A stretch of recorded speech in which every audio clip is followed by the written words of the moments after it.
Boa noite a todos. Pelas obras, é o que tenhais em grande estima e amor por causa de tuas obras. Paulo, 1 Tessalonicenses 5:3. Essa passagem de Paulo, na primeira epístola aos Tessalonicenses, é singularmente expressiva para a nossa luta cotidiana. Todos experimentamos a tendência de consagrar a maior estima apenas àqueles que leem a vida pela cartilha do nosso ponto de vista.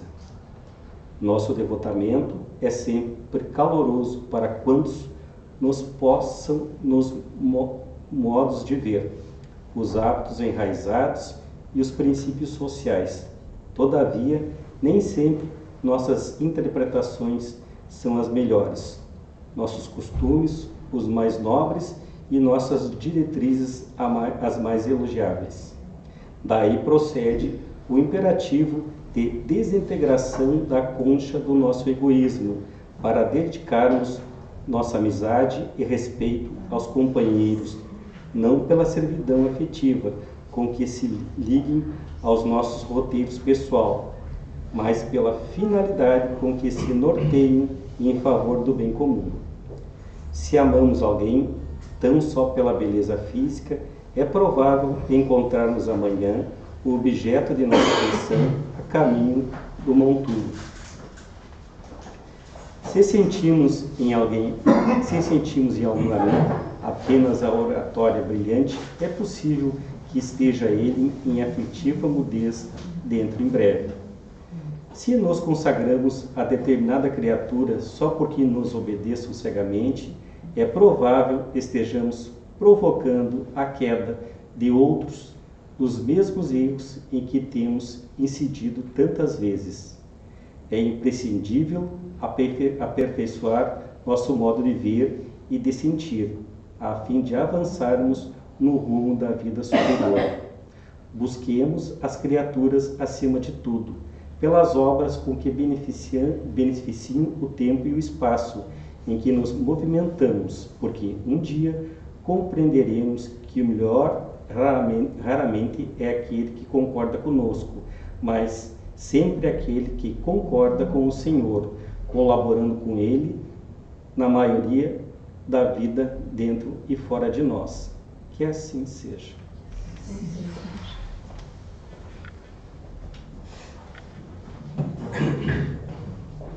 Boa noite a todos. Que a paz do Divino Mestre seja em cada coração.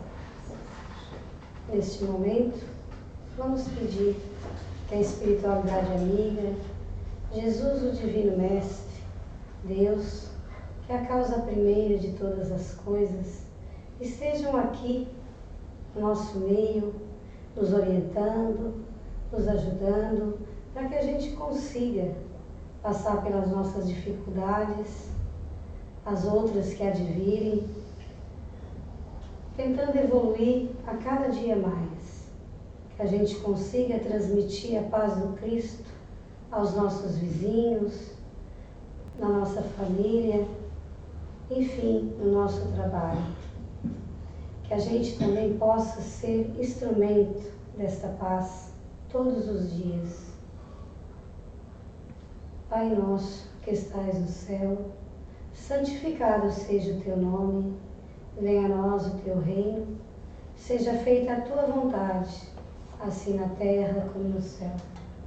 O pão nosso de cada dia nos dai hoje, perdoa as nossas dívidas, à medida em que perdoamos os nossos devedores, e não nos deixes cair em tentação, mas nos livra de todos os males, que assim seja. E esta noite, nosso companheiro de ideal, o nosso irmão Laércio, do Centro Espírita Caminho de Luz de Torres, vem nos passar um pouco de conhecimento da doutrina. Vamos vibrar positivamente com ele. Boa noite, gente. Boa noite. Que a doce paz do Mestre Jesus faça morada em nossos corações nessa noite, onde a gente vai primeiro agradecendo o convite para estar aqui e trazendo o abraço do Movimento Espírita de Torres, da quase vizinha Torres, e do Centro Espírita Caminho da Luz, onde a gente frequenta, deixando o convite para vocês aqui, quando aparecerem, apareçam. Nossa casa lá tem reunião segunda e quinta às 8 da noite e sábado, quarta às 3 da tarde, sábado às 6 da tarde. Eu trouxe para a gente conversar hoje um pouco sobre o livro Parnaso de Túmulo. Me contaram que eu tenho uns 30 minutos. Aí eu já falei assim, pode ser que eu passe sim. E vocês vão ver que não tem a mínima chance de eu encerrar a conversa. Eu vou só abrir a conversa com vocês sobre o Parnaso de Túmulo. Até porque também se fosse 1 hora, 1h30 ou 4, não dá para encerrar essa conversa que o Parnaso de Túmulo nos traz. Porque é uma conversa também que se entrelaça muito com Chico Xavier. E aí vocês já viram, em falar em Chico Xavier, então a conversa é literalmente para os próximos séculos. Não tenho receio de estar sendo exagerado quando falo que estudo e o entendimento nosso da obra de Chico Xavier é para os próximos séculos. Até a matemática nos ensina isso. Hoje, Chico Xavier tem editado, através da sua psicografia, mais ou menos 500 livros. Dizem que está em 502. A casa de Chico Xavier, pequeno museu que se localiza em Pedro Leopoldo, cidade natal dele, hoje contabiliza 502 livros. Quando ele desencarnou, eram mais ou menos 412, 414. O homem segue produzindo, seguem saindo livros, claro. Ele desencarnou, a produção que eu digo são 10 páginas que ficaram aí, espalhadas em centenas, talvez milhares de casas espíritas pelo Brasil afora. 500 livros, se a gente lê um livro por mês, 12 por ano, dá mais ou menos 50 anos para ler. Se a gente passar a encarnação toda lendo, dá mais ou menos 50 anos de leitura, né? Vamos começar a ler uns 20, vamos viver saudável aí, uns 50 anos.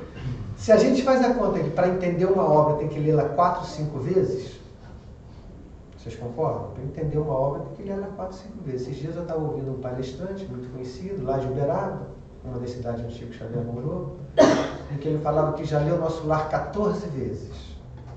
E ele agora estava lendo a 15ª e encontrou coisas que eu nunca tinha visto. Mas não vou falar em 15, vou falar só em 5. Se a gente precisa de uma encarnação para poder ler toda a obra de Chico Xavier, lendo muito, precisamos de 5 encarnações para começar a entender. Então, por isso que eu disse que eu não tenho medo de estar exagerando quando eu digo que o entendimento da obra de Chico Xavier é para os próximos séculos.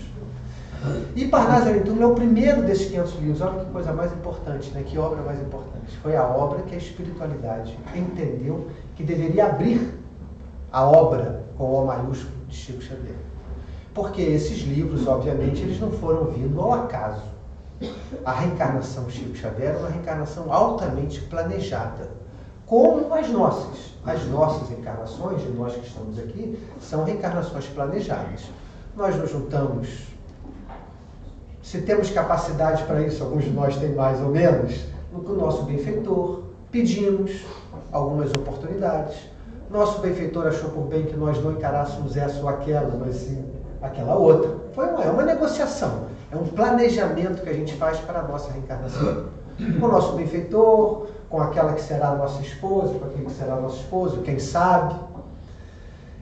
Filhos. Quero dizer o seguinte, é um planejamento modesto.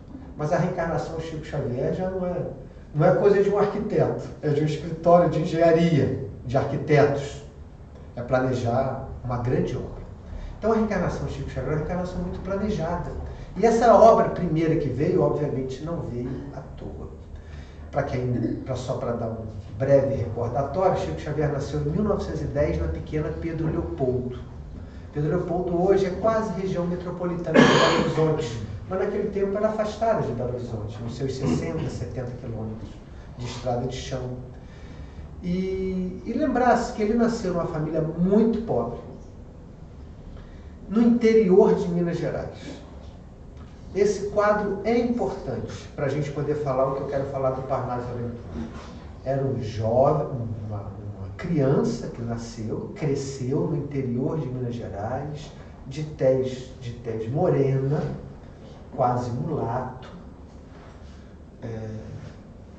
ao longo da sua vida muito pobre, ainda mais nessa primeira, sempre foi pobre, nessa primeira juventude muito pobre, ou seja, com uma roupa, vamos chamar de rota, lá na capital da República, naquele momento, Rio de Janeiro, com certeza se chamaria assim um capial do interior de Minas Gerais.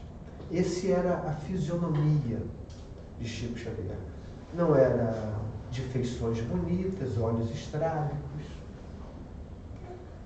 Se vestia, repito, de uma maneira muito modesta, simples, beirando a miséria.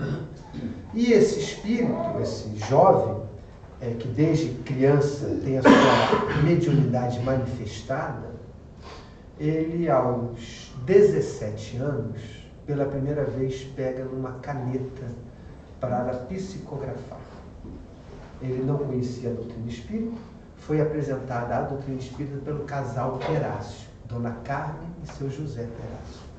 Porque foram a eles, o pai de Chico Xavier foi a esse casal buscando tratamento para uma filha que havia, entre aspas, enlouquecido. Estava em tratamento obsessivo. Depois de tentar alguns recursos da medicina e não serem bem sucedidos, foram através desse casal Perácio, porque ouviam dizer que eles tratavam esse tipo de problema. E de fato, então, o casal Perácio, dentro da lógica da doutrina espírita, atendeu e curou a irmã de Chico. Mas nesse meio caminho, porque foi o pai, a filha e o filho, Chico foi ajudar. Nesse meio tempo, travando conhecimento com Chico, a jovem de 17 anos, a Dona Carmen, ouve, é intuída, mediunidade também muito poderosa, a Dona Carmen tinha, que ela deveria ajudar no desenvolvimento, ela e o seu esposo deveriam ajudar aquele rapaz que vinha em uma missão muito importante. E assim o casal Perácio fez. Se muda de Curvelo, uma outra cidade interior de Minas Gerais, vende a terra que tinha em Curvelo, para vocês verem como foi forte a mensagem que eles receberam de apoio a Chico Xavier. Eles se mudam de cidade e vão para Pedro Leopoldo. E em Pedro Leopoldo fundam um centro espírita junto com Chico Xavier. Centro espírita que está lá até hoje, Centro Espírita Luiz Gonzaga. Quem fundou foi o casal Perácio. Costumas falar assim, Chico Xavier fundou. Chico Xavier era um jovem que acompanhou o casal Perácio naquela fundação e já, homem de escrito, ele já foi secretário nesse primeiro momento. Ele que lavra a primeira ata. E recebe a sua primeira reunião, a sua primeira mensagem psicográfica no dia 8 de julho de 1927. Essas primeiras mensagens psicográficas de Chico Xavier, recebidas nesse momento, foram desprezadas. A pedido de Emmanuel, que lhe aparece alguns anos depois, como seu guia espiritual, ele rasga, ele queima todas essas primeiras mensagens. Era um ensaio mediúnico para Chico Xavier. Isso eu estou falando para vocês do ano de 1927, 28. No ano de 1929, 30, ele já começa a publicar algumas dessas mensagens que ele recebia em jornais locais, pequenos, em alguns periódicos espíritas um pouco maiores, situados em Belo Horizonte, eventualmente até no Rio de Janeiro. Eram poesias, recebidas normalmente sonetos, mas não apenas sonetos, normalmente sonetos assinados por F. Xavier. Sequer ele assinava o espírito, porque ele não tinha segurança ainda mediúnica para assinar o espírito que ele ditava aquelas poesias. Então ele assinava F. Xavier. Essas poesias, uma parte delas foram recuperadas e estão hoje num livro recentemente editado. Como falei para vocês antes, desencarnou com 414 livros mais ou menos, hoje já são 500. Um deles é um livro de poesias recuperadas desses periódicos pequenos, jornais locais. Possivelmente Manuel Gaivota deve ter o seu jornal local também, jornais dessa natureza que eram publicados essas mensagens. Foram recuperadas, trabalho bacana de um historiador espírita chamado Marcos Reguelin, e editado, publicado pela editora Vinha Feliz. E aí a gente vê lá uma série de sonetos lindíssimos, todos eles assinados F. Xavier. Pois bem, já em 1930, esses espíritos começam a se manifestar, assinando as poesias. E aí começa a assinar, gente, assim, ó, Augusto dos Anjos, Castro Alves, Casimiro de Abreu, Alta de Souza, Olavo Bilac. Ou seja, os grandes poetas da literatura brasileira e portuguesa, 2 ou 3 portugueses também, Queda de Quintal, famosíssimo, conhecidíssimo, é um deles, começaram a assinar. E aí, essas poesias continuaram a ser publicadas em jornais. E chega a Federação, já havia chegado a Federação Espírita Brasileira com o nome de F. Xavier. E o conteúdo doutrinário dessas poesias era muito forte. Chama a atenção das lideranças da Federação Espírita Brasileira, que começam então a estabelecer contato com aquele jovem. Por isso que antes que eu tracei o quadro, vocês imaginam, os grandes intelectuais da Federação Espírita Brasileira, Manuel de Quintão, Guilhom Ribeiro, que olharam para aquelas poesias e falaram, nossa, esse aqui é um potencial mediúnico incrível que esse rapaz tem, pela fidelidade que essas poesias expressam ao autor que as assina. Porque quando é assinado Castro Alves, fazia lembrar muito a obra de Castro Alves quando viva. Quando era assinado por Augusto dos Anjos, da mesma forma, e assim sucessivamente. Então a Federação Espírita Brasileira sempre se notabilizou por grandes intelectuais na sua direção, ainda mais nessa primeira metade do século XX. Pessoas de cultura invejável. Guilhom Ribeiro traduziu toda a obra de Allan Kardec, por exemplo, do francês para o português, e outros. Então eles voltam esse jovem e começam a estabelecer contato com ele. E propõem a ele, os seus 21 anos, a edição de um livro, a que Chico Xavier aquece, obviamente com a orientação de Emmanuel. E eles então publicam em 1932, dia 1º de julho de 1932, o livro Parnaso de Alentum, que começou com mais ou menos 15 poetas e em torno de 50 e poucas poesias, não lembro agora o número exato. Ao longo dos anos, esse livro foi sendo acrescido poesias e poetas. A última edição dele, última no sentido da definitiva, que tem até hoje, foi em 1955, com 259 poemas de 56 diferentes autores. Quero voltar um pouquinho.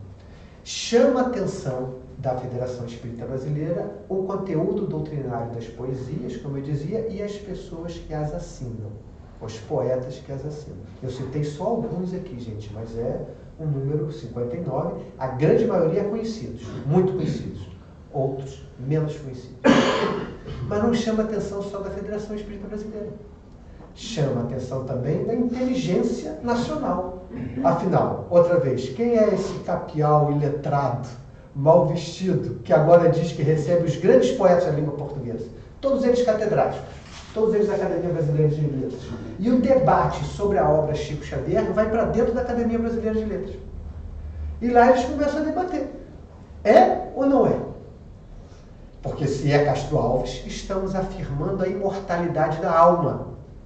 Estamos afirmando que os mortos podem falar com os vivos. Se não é Castro Alves, estamos afirmando que esse jovem é um gênio da literatura brasileira, porque ele escreve não só a moda de Castro Alves, como escreve a moda de todos esses a quem nós veneramos. Estou falando como Academia Brasileira de Letras, a quem a Academia Brasileira de Letras venera. E esse debate foi para os jornais. Todos os grandes jornais do país têm crônicas dessa época debatendo a obra Parnaso de Alentum. O debate, basicamente, isso que eu falei para vocês antes. É ou não é? É o autor e, portanto, comunicabilidade dos espíritos e mortalidade da alma é um fato ou não? É apenas obra desse rapaz que estudou só, é difícil, né, gente? Estudou só até a 4ª série primária. Nunca teve acesso a livro. Como é que ele poderia escrever? Com a precisão que ele escrevia.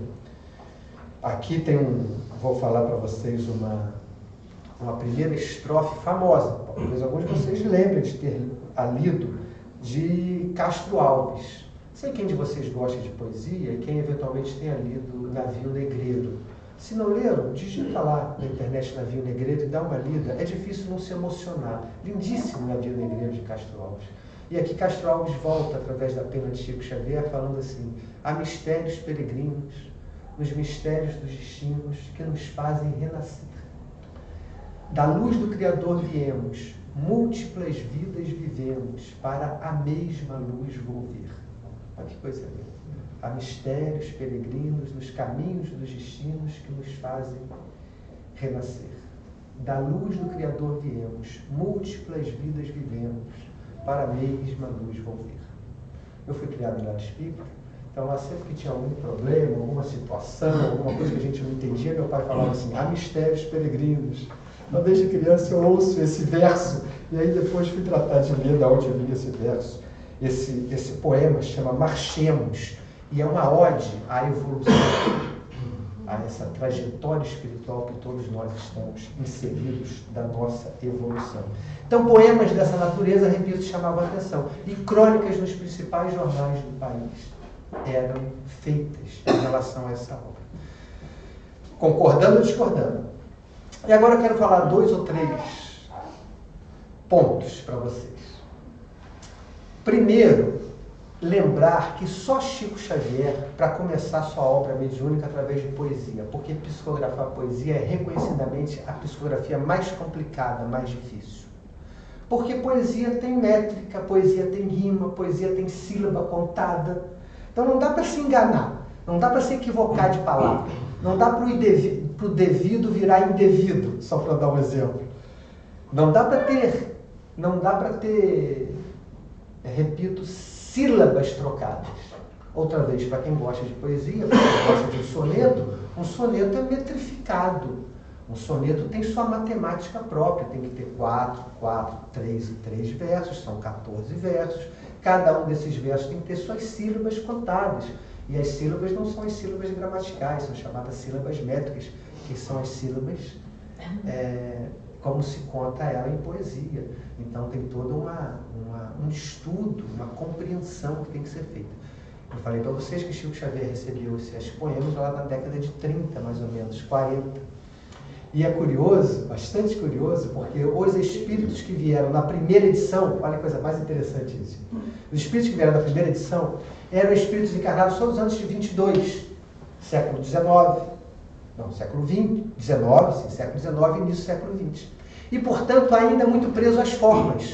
Para quem lembra, em 1922 nós temos a Semana de Arte Moderna, que caracteriza exatamente pelo advento do modernismo na literatura brasileira. Ou seja, agora podemos escrever, nós modernistas, sem as regras matemáticas. Não preciso mais contar sílaba. Aí agora eu posso escrever livremente. Até então não era assim. Então é interessante, na obra de Chico Xavier, nas primeiras edições de Parnaso de Além Túmulo, só poesias métricas. Depois, alguns modernistas foram desencarnando e vieram para Chico Xavier, a gente encontra algumas poesias modernas. Outra vez, cada verso com 10, se é um decassílabo, aí o poeta tal gosta de escrever decassílabo heróico, o outro escreve decassílabo sáfico. É a forma de botar as tônicas em cada um dos versos, através de Chico Xavier, igualzinho o que ele fazia em vida. A tônica na sexta e na 10ª sílaba. Isso é difícil de fazer. É tão difícil que nessa obra tem correções.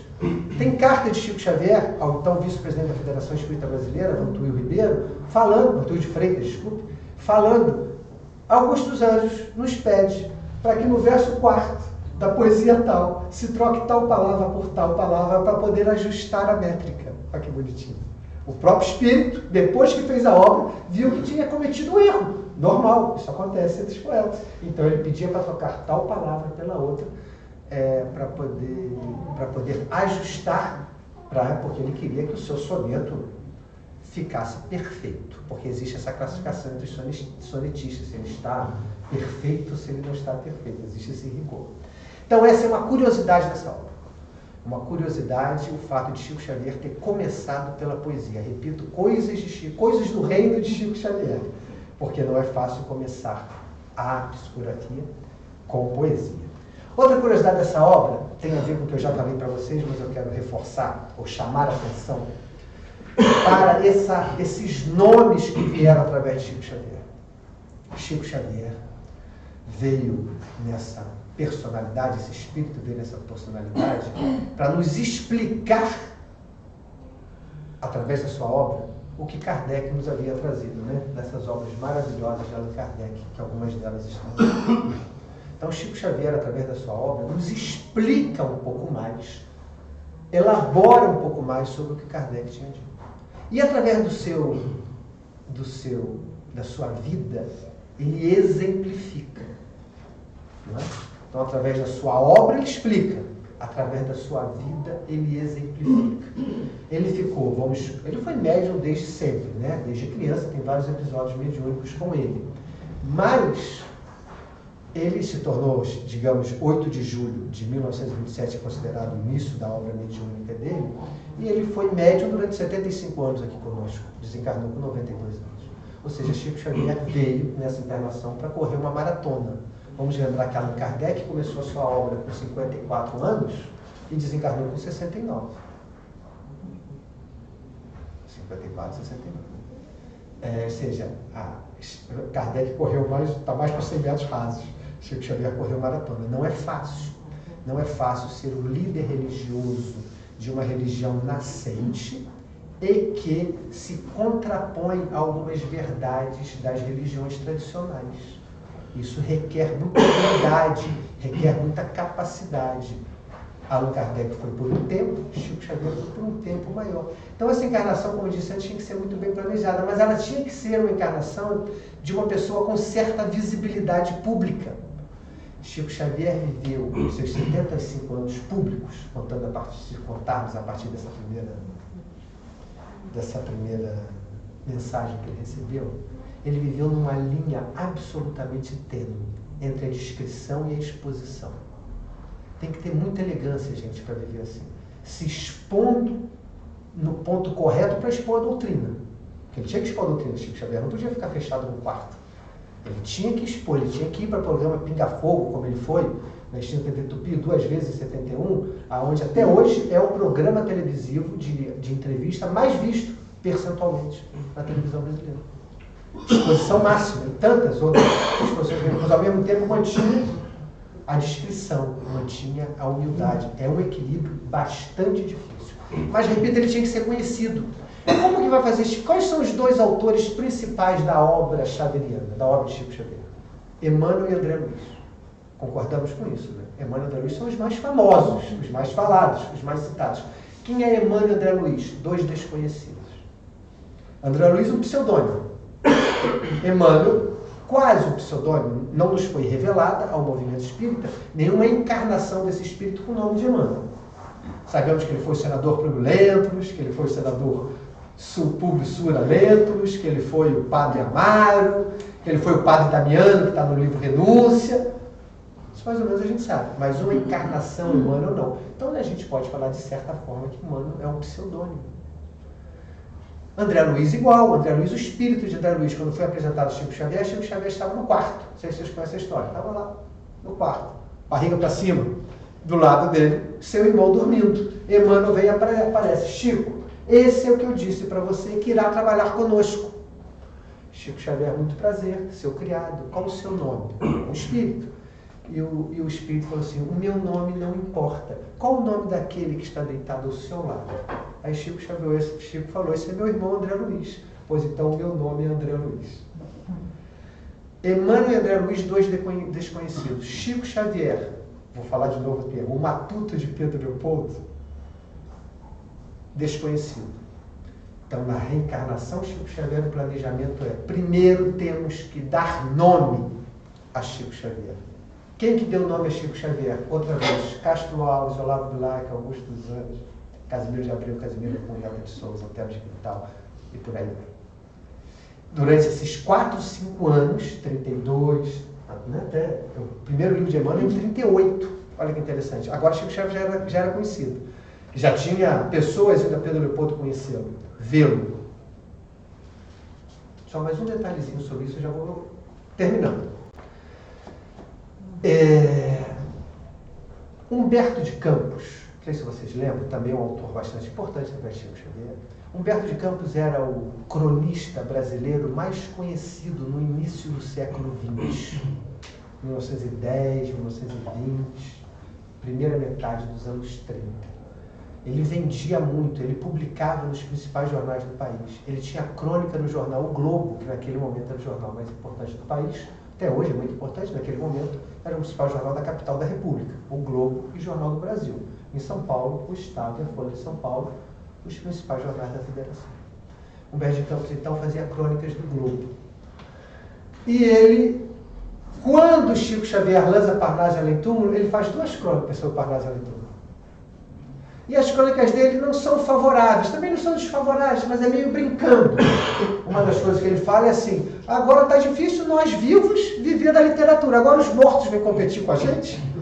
E ele fica nessa brincadeira e assim fica. Em 1930, em dezembro de 34, ele desencarna, Humberto de Campos.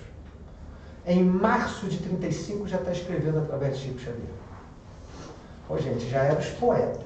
Já estava causando uma celeuma. Eu não contei antes para vocês, mas Monteiro Lobato falou assim, o conhecido Monteiro Lobato falou assim: se é desse jovem essas poesias, ele merece não uma, mas várias nas cadeiras da Academia Brasileira de Letras. Defendendo que aquela poesia, na verdade, ele estava defendendo que não era de Chico Xavier, mas ele usou esse artifício, esse argumento. Se é desse jovem essas poesias, o grande Monteiro Lobato, que era bastante conhecido em vida, se é desse jovem essas poesias, ele merece não uma, mas várias nas cadeiras da Academia Brasileira de Letras. Então já estava causando essa celeuma toda. Agora Humberto de Campos, o cronista mais famoso do Brasil, vamos falar como se fala fora das ordens espíritas, morreu em 34, em 35, menos de 4 meses depois já está se comunicando. Se comunica em março de 35, menos de um mês depois. Chega Pedro Leopoldo, o colega de redação de Humberto de Campos, Clementino Alencar. Essa história é sensacional, eu vou contar ela para vocês hoje não. Depois vocês procurem Clementino Alencar, Chico Xavier, porque senão aparece outros Clementino Alencar. Essas reportagens estão publicadas, porque ele foi, ele ficou curioso, ele falou: não, agora não é mais poeta, agora é meu amigo. E Clementino falou assim: pior, né? Naquela época se falava assim, mas enfim, pior que as mensagens são parecidas com a do Humberto de Campos. Eu quero ir lá. Perguntou ao chefe e tal. Mandaram ele de trem. Ele conta tudo isso. Maravilhoso. Isso tudo está resgatado. Tem um livro, notáveis reportagens sobre Chico Xavier, algo assim. E toda a reportagem por um, porque era para ele passar uma semana, passou 45 dias em Pedro Leopoldo. As reportagens dele sobre Chico Xavier saíam na primeira página do Globo. Não sei quem de vocês lembra de ler jornais assim, que o início da reportagem saía na primeira página, depois lá embaixo continua na página tal, e ia lá para... Né? Eram esse tipo de reportagem. Por telégrafo, né, gente? Não era por WhatsApp que chegavam as notícias na capital, vindo de Minas Gerais. A cada 2, 3 dias saía uma reportagem nova, porque ele acumulava um pouco de informação. Aí essas reportagens são sensacionais, eles pediam, ele fechava o envelope, colocava uma pergunta no envelope fechado, entregava, botava sobre a mesa, Emmanuel respondia aquela pergunta no envelope fechado. Então isso ele colocava no jornal. Tudo isso pela curiosidade do fato de Humberto de Campos ter dado mensagem para Chico Xavier. O que significam os poetas e Humberto de Campos na vida, na obra, mais do que na vida, na obra de Chico Xavier? Chamar atenção para a obra de Chico Xavier. Agora não era mais um ilustre desconhecido. Agora era uma pessoa que estava na mídia nacional e não deixou de estar o tempo inteiro. Chico Xavier desencarnou, a gente sempre brinca. Chico Xavier era bom de mídia.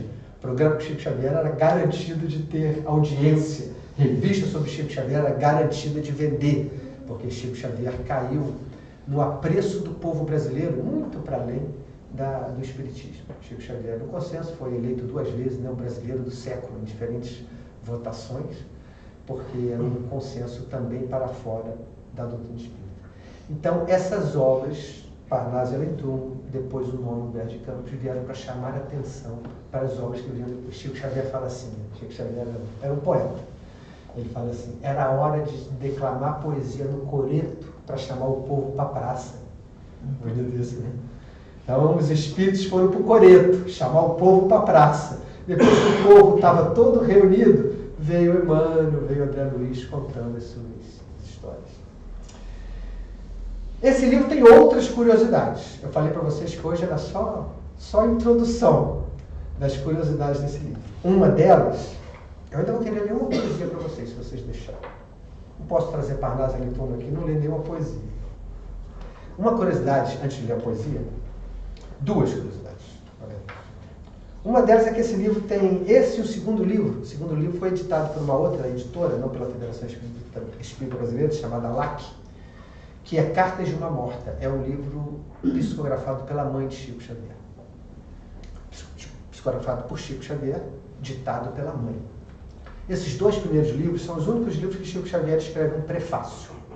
Nunca mais ele escreveu prefácio. Então é interessante, né? Do ponto de vista histórico, ver o que Chico Xavier escreveu no prefácio. Ele está aqui. Chama Palavras Minhas. É uma prosa poética. E tem um trecho muito bonito que ele fala assim,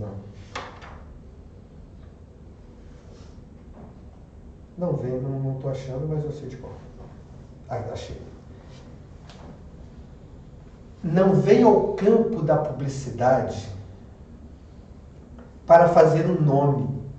Ele falando, né? Porque ele sabia que esse livro é da publicidade, pelos autores, pelos poetas. Não venha ao campo da publicidade para fazer um nome, porque a dor, há muito já me convenceu da inutilidade das bagatelas, que são ainda tão estimadas neste mundo. Olha que frase, para um jovem de 20 anos. Não venha ao campo da publicidade para fazer um nome, porque a dor, há muito já me convenceu, porque tem 20 anos, da inutilidade das bagatelas, que são ainda tão estimadas nesse mundo. Então, isso é só para dar uma palhinha para vocês do prefácio de Chico Xavier, para vocês lerem depois. Uma outra coisa que eu queria dizer é que esse livro já foi objeto de mais de uma tese de mestrado ou doutorado. Pouco a pouco o Espiritismo começa a ser estudado pela academia. E um rapaz chamado Alexandre Caroli Rocha, eu não sei se ele é de Campinas, mas ele é do interior de São Paulo, mas a tese dele foi defendida na Unicamp também. Se vocês podem botarem lá em qualquer buscador da internet, Parnaso e Além Túmulo, Alexandre Rocha, vocês vão achar essa tese. Vale muito a pena ler. Vale muito a pena ler essa tese. Muito bonito o trabalho que ele fez sobre esse livro. E uma das coisas que ele faz é relacionar essas poesias, olha essa, relaciona essas poesias com o Livro dos Espíritos. Todos os capítulos e subcapítulos do Livro dos Espíritos têm poesias aqui relacionadas com eles. Ou seja, essa obra é a síntese do Livro dos Espíritos. Olha o planejamento até que ponto chega. Esta obra é a síntese do Livro dos Espíritos. Os principais assuntos tratados no Livro dos Espíritos: Deus, mundo espiritual, origem da matéria e dos espíritos, encarnação e reencarnação, leis morais, aquelas 12 leis morais que estão lá na parte terceira dos espíritos, todas elas são tratadas aqui através do livro. Interessante? A que ponto chega o planejamento do mundo espiritual? E eu vou ler para vocês uma poesia, um soneto, o tempo já foi da gente, que chama Carta Íntima, como um exemplo. Primeiro que é gostoso ler uma poesia, para a gente terminar, mas também como um exemplo de como que todas essas poesias do Parnaso e Além Túmulo, além de guardar estreita relação com a forma do poeta em vida, tem um conteúdo doutrinário. Essa poesia que eu vou ler para vocês é Alta de Souza. Alta de Souza era uma paraibana, nasceu no interior da Paraíba em 1875 e desencarnou em 1900, com 24 anos. Tuberculose.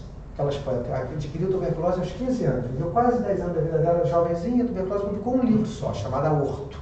Vocês procurarem para isso, vocês vão adorar.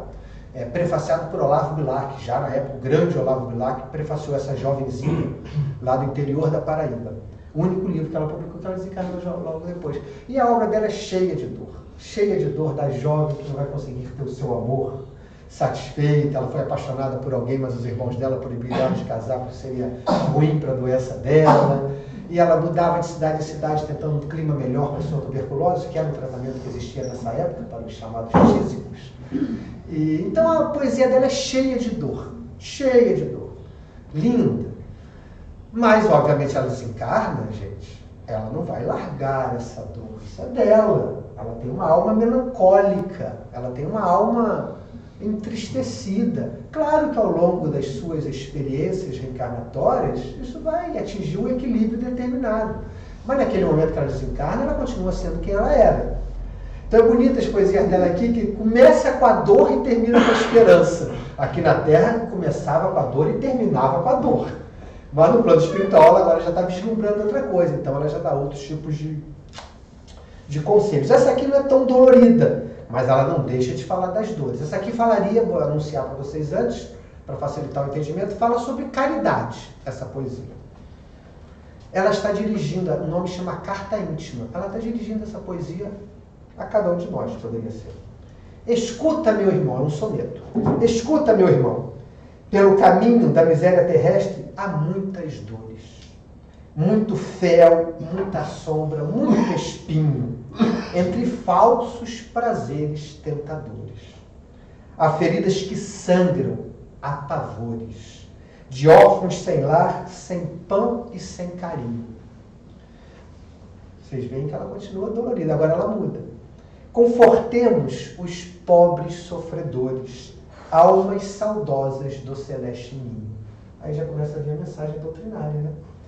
Jesus há de sorrir com teu sorriso, quando faças no mundo o bem preciso, pelo que sofre em desesperação. Todo bem que plantares nesta vida, há de esperar tua alma redimida, nos caminhos de luz e redenção. Isso é que a Alta de Souza nos traz nisso. Começa falando das dores do mundo e nos convoca a nós a ajudar a mitigar as dores do mundo, que de resto é o que Jesus nos ensinou, né? E que o Espiritismo vem tentar reavivar em nossos corações. Tá bom? Prometi passar só 5, passei 10, estamos bem, né? Que a paz de Jesus, então, fique em nossos corações.